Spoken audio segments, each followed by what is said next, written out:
Yo, partnership alert, partnership alert, partnership alert. Living Corporate has a partnership with LinkedIn Learning, an American massive open online course provider that provides video courses taught by industry experts across a wide array of subjects.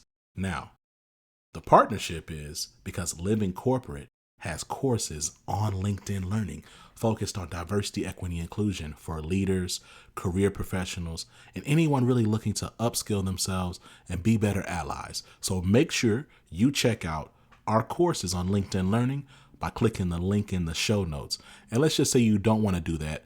When you go to LinkedIn Learning on LinkedIn, search Living Corporate. We'll be right there. All right? Peace. Hi, my name is Vonda Page, and welcome to the group chat Radical Change with Vonda Page. I am super excited to be here with you today and to kick off a four-part series that I specifically want to dig into talking about Black History Month. And, not talking about Black History Month from the standpoint of, you know, quotes and all of that. But I really want to talk about Black History Month from the standpoint of corporate America, from the standpoint of media, from the standpoint of these workplaces, right? And really from the standpoint of leadership. So, we are 3 days away from seeing what this year's Black History Month. I don't even know what to call them. I don't know if we want to call them advertisements. I don't know if we want to call them um, token appreciation. I don't even know what we want to call them. But we're going to have a whole conversation over the next 4 weeks, and we are going to actually talk about it. One of the things that I think about really, when it comes to how corporate America seems to treat and handle Black History Month is almost like they do everything else, right? I think maybe about 5 or 6 years ago, I started noticing that people are putting up decorations for Halloween, for Christmas, like the day after Halloween or on Halloween. And I remember thinking, wow, right? Halloween is just here and they're already commercializing Christmas.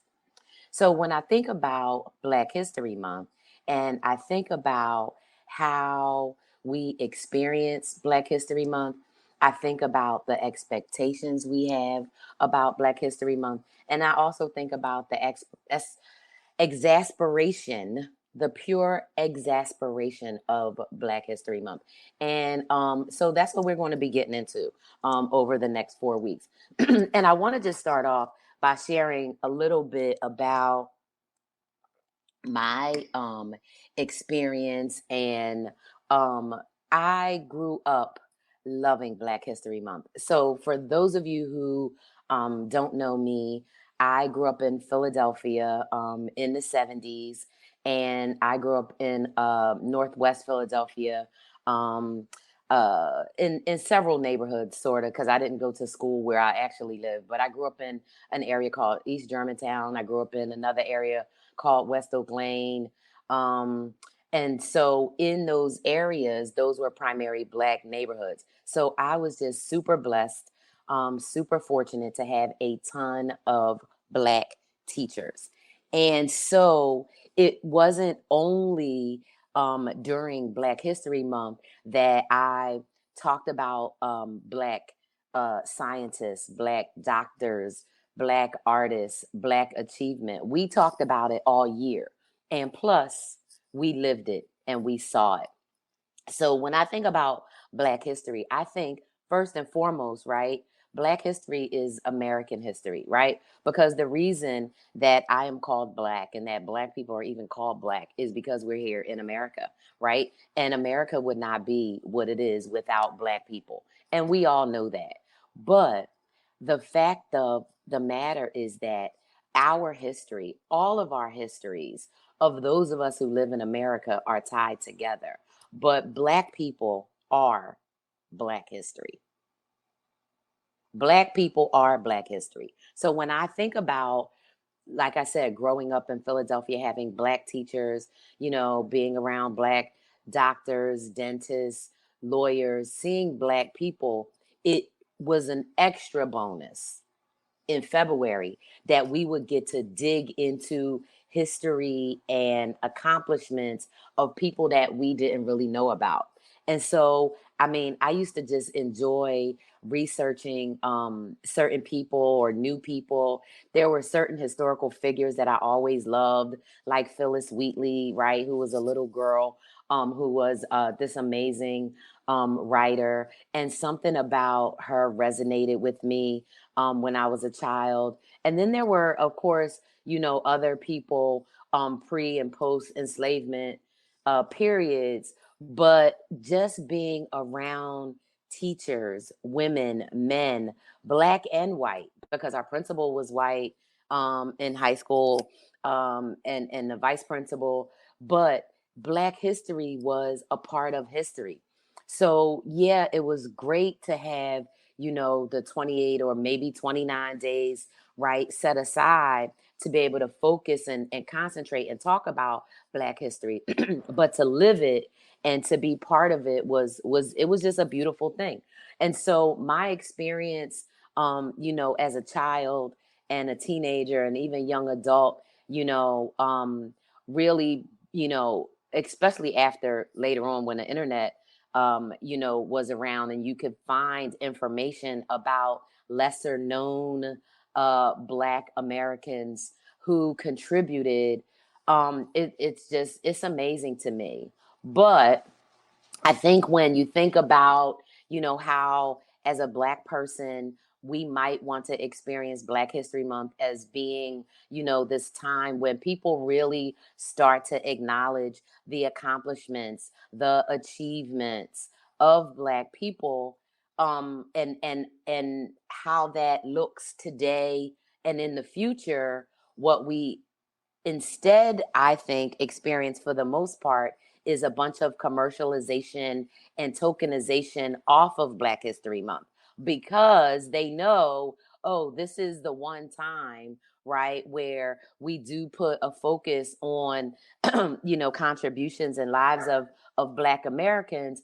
But at the same time, right, how do we try to demonstrate that we are, how do we try to demonstrate that we are sincere in these things, right? But I think many of us, and especially those of us who have worked in corporate spaces, have seen Black History come and go, Black History Month come and go as an exercise in tokenism, where companies prop up their pictures of Black employees, they have their ERGs, saying all of the events and things that they're working on.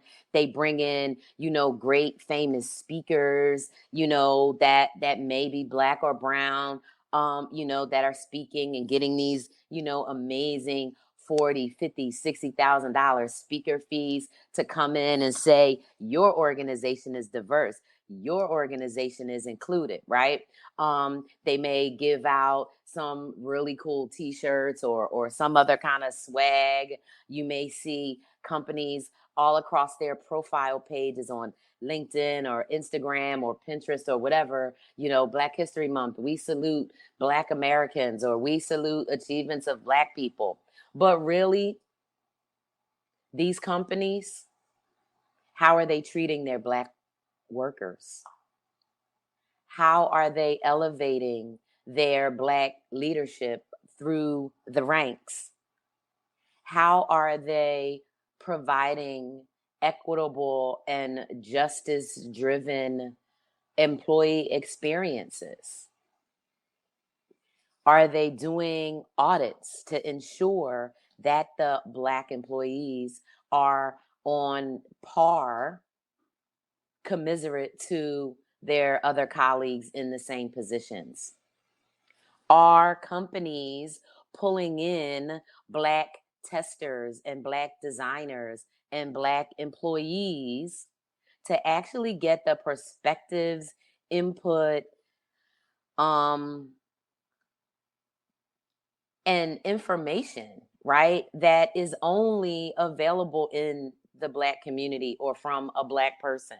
Or are these companies just exploiting Black History Month and exploiting Black people in another way? And so, as I think about the opportunity to really celebrate the achievements of Black people, really, look at finding out, who are some of these people that we might not have a lot of familiarity with, right? So, for example, Marie M. Dailey, right? Marie M. Dailey was an American biochemist. She was raised in an education oriented family, and she got her BS early and her MS in chemistry at Queens College in New York and NYU, respectively. After she got her PhD at Columbia and becoming the first Black woman to obtain a PhD in chemistry in the United States, she taught and conducted research. And her work was really groundbreaking in how the human body works. She died in New York in October of 2003. Now, for me, right, being a technologist, being a person who, has worked in technology and who's always just had a love of science and facts and information, I love learning and knowing about the contributions of Black people, especially Black women in STEM fields. And so I'm going to be, focusing specifically on Black women in those fields and just sharing some information periodically over the next a month or so, definitely all through October, around different Black women in STEM. Because one of the things that is really important is that we really need to highlight the contributions of people who do not get highlighted. When I think a lot about, uh, you know, social media platforms, or I think about any of the media platforms, and you look at the voices, right, who get amplified, and you look at those voices who get elevated. And those voices are really the voices of those who are in power, right? And who have control. But what I want everyone who is hearing my voice right now, or looking at my face and hearing my voice right now, to understand that you too have power, right? And the power that you have resides in a couple of things. Number one, it's the power to tell your own story, right? So when I think about the stories that are told about Black people in America and our contributions, past and present, I think a lot of times that narrative is controlled by outside sources. But I want to challenge us to control our own narrative in a lot of ways. And one way to control that narrative ourselves is to recognize and realize that our employer does not own our social media profile. Regardless of your employer, they do not own your social media profile. Now, that being said, right, depending on where you work, of course, you need to use discretion, common sense, right, intellect, as well as your corporate policies to be smart. However, there's no uh, there's no barrier there is no barrier to you calling out hypocrisy or lack of accountability or lack of transparency if you see your employer posting a whole lot of stuff about, we do this for Black history, and we do this for Black people, and we do this for Black communities and Black consumers and Black students and Black people, but yet the workers within that organization are all concentrated within a specific segment. Do you work at an organization where there is maybe a customer service or a call center type of function, and 70 or 80% of the people there are people who are Black, Brown, Latin women? That would be an indication, right? To make you ask yourself, why are there so many people concentrated at this level, right, within the company? If the company is so diverse and so committed to Black people, right?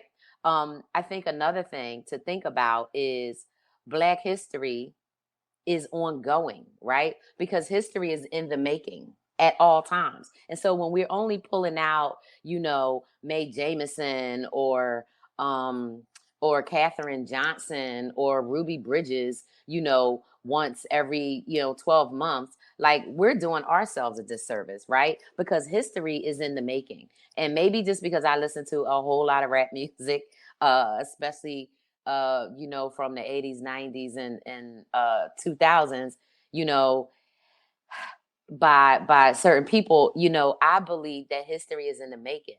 I believe that we are all, right, making history, and that the thing is, what do you believe that you're doing? And all of that points to your story, right? So instead of allowing Black history to just be, Martin Luther King and Rosa Parks and Barbara Jordan and Shirley Chisholm and, Sojourner Truth, right? Let it be Zach Nunn. Let it be Vonda Page, right? Let it be Francine Parham. Let it be, a whole lot of people, right? Let Black history be what we make it. And let Black history be the story that we tell every day, right? Which is that Black people um, have been and are and will continue to be just as important to this society as any other. But we have also had a very unique and very difficult experience for more than 400 years, which this country, the United States of America, has never atoned for, right? Not in writing, not in reparations, not in anything. And so that is the work, right, that still needs to happen. And I think that that needs to be the experience that we talk about when we talk about Black history. So when we think about the experience, right, the expectation and exasperations, the experience, we can shape this experience. We can tell the experience. We can tell our story. And we don't have to be Tyler Perry or Shonda Rhimes, to do that, right? You can tell your story, and you can tell your story through social media. There are so many amazing people on social media, and I don't consider myself one of the amazing people on social media, but who are awesome at writing and blogging and speaking and making concise and crystal clear, beautiful points about a myriad of topics. Those are the people that are making Black history, right? And so, one way that a person who considers themselves, an ally, or a person who, wants to amplify Black voices is to do that, right? So, while it's definitely important to talk about the accomplishments, of Alice Walker and Bessie Coleman and Mary Jackson, right? It's also to like elevate people like Madison Butler and her work that she is doing in such a bold and brilliant way. I mean, if you're not following her, you are missing out on hearing a voice that is so sharply clear. Like, I just dream of being able to write in this way and position things like that. I don't have to, because Madison got that. And every time she does one that I hopefully see and don't miss too many, I get to elevate and amplify it. Well, in 30 years from now, I can't even imagine, right, what the voice of Madison Butler, how that echo and that reverberation is going to look 30 years from now. Yeah, I'm going to be 84 years old, but I'm going to be like, I remember that Madison Butler on LinkedIn getting hate responses from people who are mad that she was saying, yeah, workplaces, you need to call out white supremacist behavior. You need to call out your anti trans behavior and all your bad behavior. I can't wait, right? So she's making Black history now. That's just one example, right? And so I think that we can, I don't like to say should, that's a word I'm working on removing from my vocabulary, because that root word should, what we should do, that word is rooted in that whole colonizer mindset. And that's something that I'm working on removing from myself. But what we can do is we can make the Black history experience the experience that we want it to be, which is history in the making, right? So as an ally or as a person, even if you might not be that voice that's out there, you might not feel like you can be as brilliant of a writer as, somebody like Madison Butler or Teresa M. Robinson, right? But you don't have to be a brilliant writer. You don't have to be a LinkedIn strategist. But what you could do is when you see those posts, you can share those posts to your network with a comment, even an emoji that elevates it. And then guess what? You're making part of history. You're contributing to Black history, right? So if we think back to what Harriet Tubman was doing, what Sojourner Truth was doing, what Zora Neale Hurston was writing about, what Maya Angelou was singing and writing about and talking about and standing up about and protesting about, right? I mean, any of these people, right? What was Richard Pryor talking about in his comedy? What was Red Fox talking about? So, Black history, right?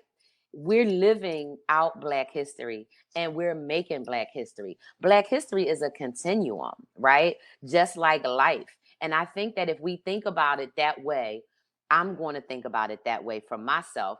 I'm going to try to see if that helps to remove this tokenistic sort of feel or framework that I get as these, few days before the start of Black History Month begins, right?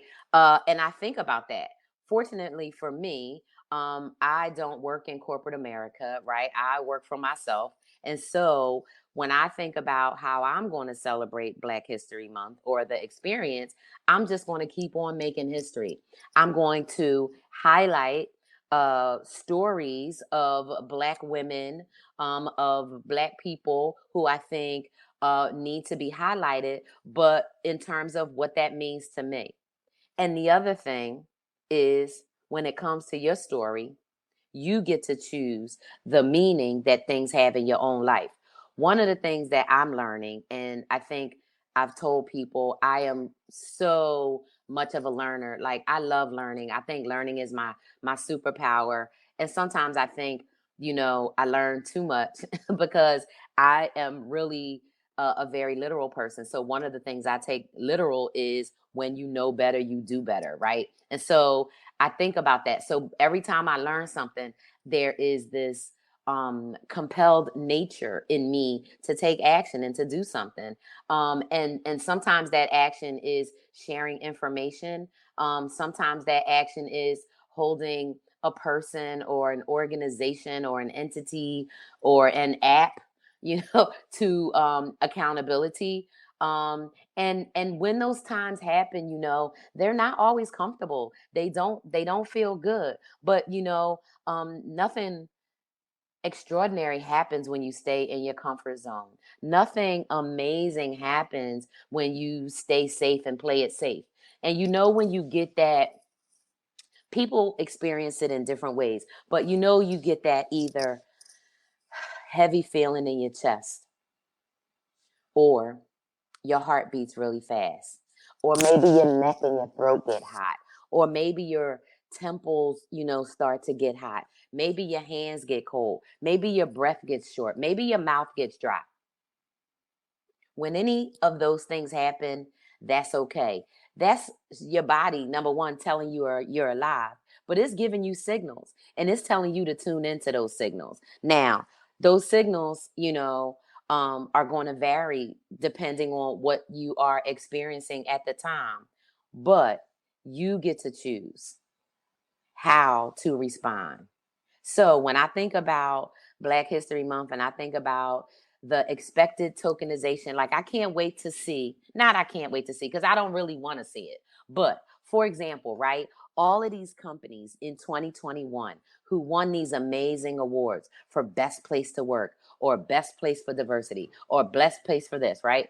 Meanwhile, you look at their, IPO photos or their NASDAQ pictures or whatever, they showing 15 or 20, all faces that, pretty much look the same. But now in February, we'll see how many people are saying, yeah, Black History Month, we salute Michelle Obama, or, we salute, you know, um, whoever, right? To talk about Black history of the past.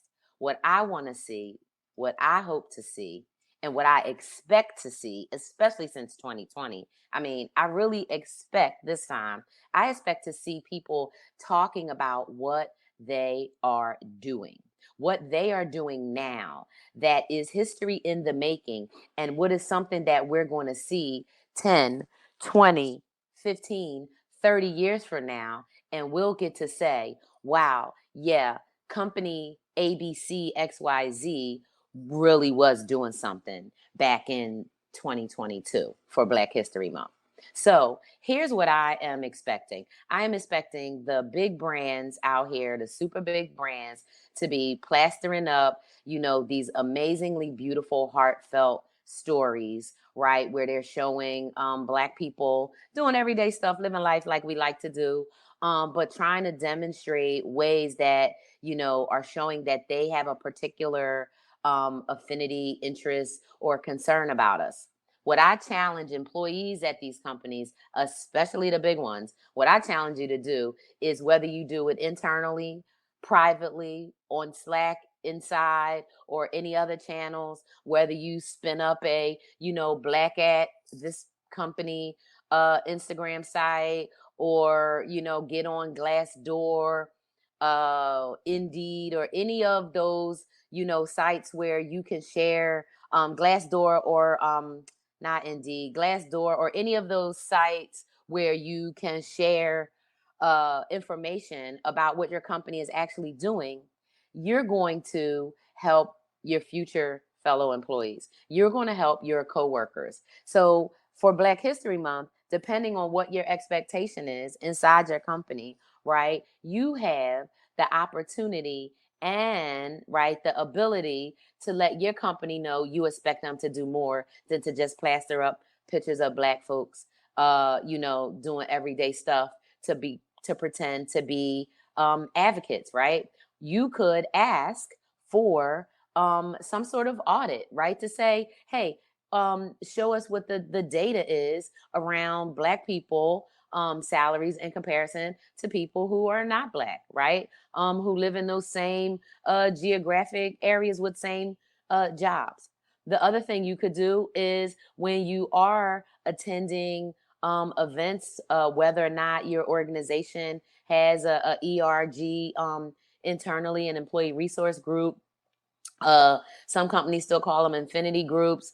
Eventually one day, when the companies get it figured out, you realize you don't need these groups to form in this way, because you really need to have an intersectional approach to inclusion. But, folks ain't really ready for those conversations. That's why they don't like the conversation and conversations happening, out here on LinkedIn, right? And the conversations happening in the equity spaces that, the Black and brown, Latin, indigenous, people are having out here that are in the DEI and belonging space.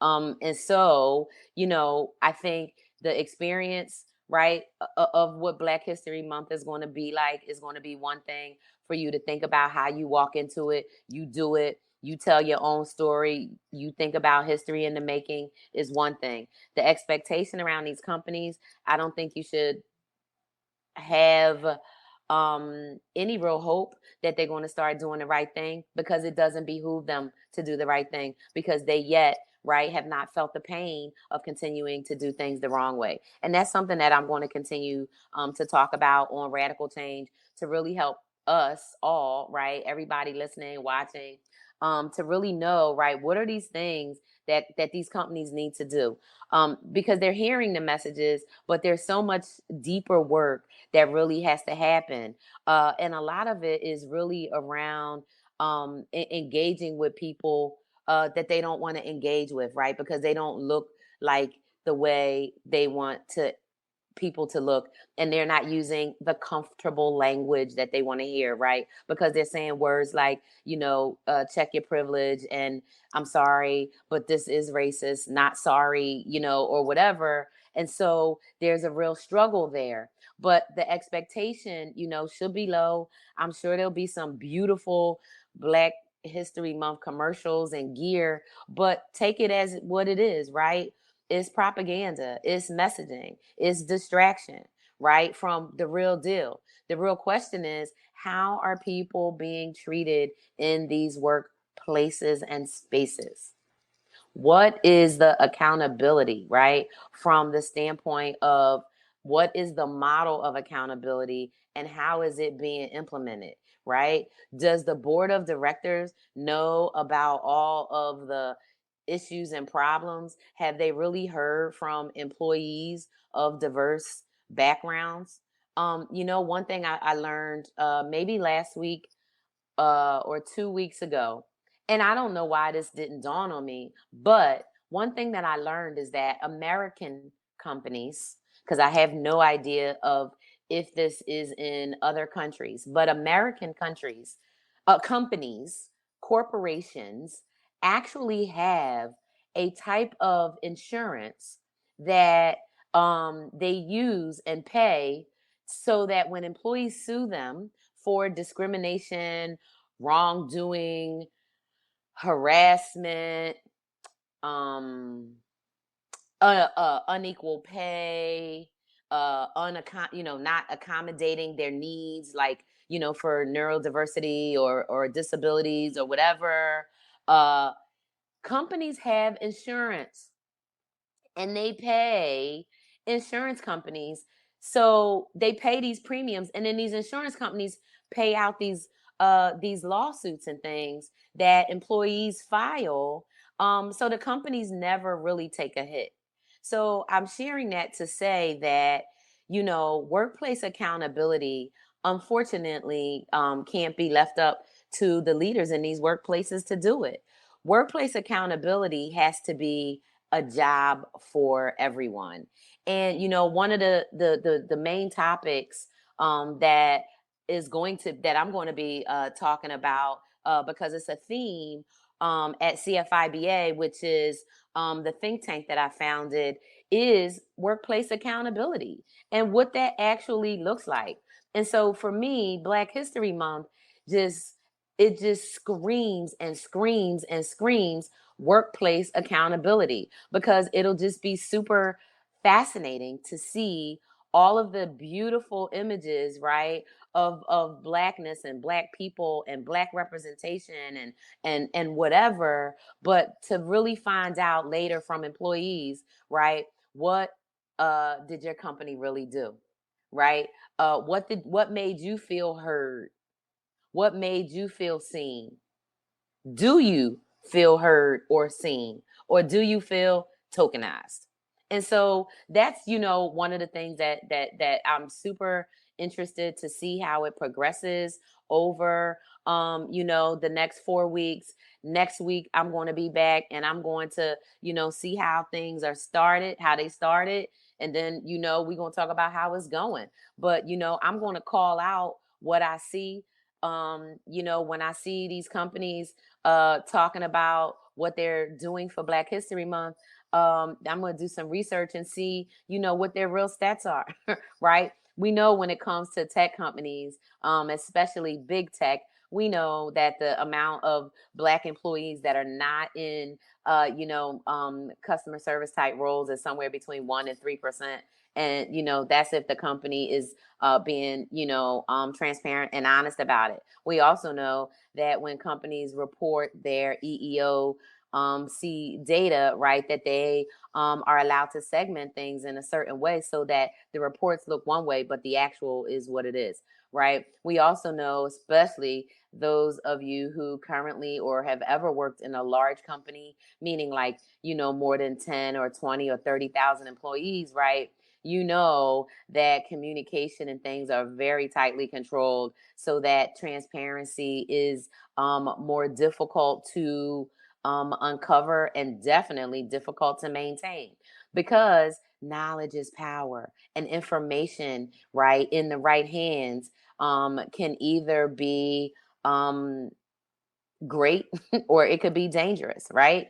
And so what I want to help people understand is that knowledge is power, and that you have your own abilities, right, to be able to look at not only your career, not only your experiences during Black History Month, but at all times, right, in a way that are going to benefit you.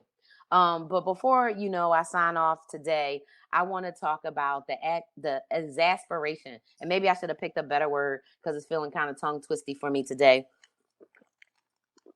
But the exasperation of Black History Month. I think part of the exasperation, and I think it's changed for me over the time, as I've gotten older, and as my daughter, has grown up. But the exasperation of how it seems to be talked about and treated, right? Whether it's people in your professional circles, whether it's people in your personal life, whether it's how you see it portrayed in the media, right, and in other places. I think the thing is, it's easy to be overwhelmed, right? It's easy to become exasperated because of a lot of different things, right? Whether you are talking about documentaries and things showing up on your feed and Netflix, or stories coming up specifically in other feeds, or music on Spotify, right? These things might trigger some uncomfortable feelings. And when that happens, just know that that's okay. And also know that when you do have, uncomfortable feelings, sometimes they could be related to some unresolved or previous trauma. I think Black History Month can be exasperating because I think there are a lot of traumatizing aspects to it. One is, people showing pictures, even if it's artwork or sharing stories, right?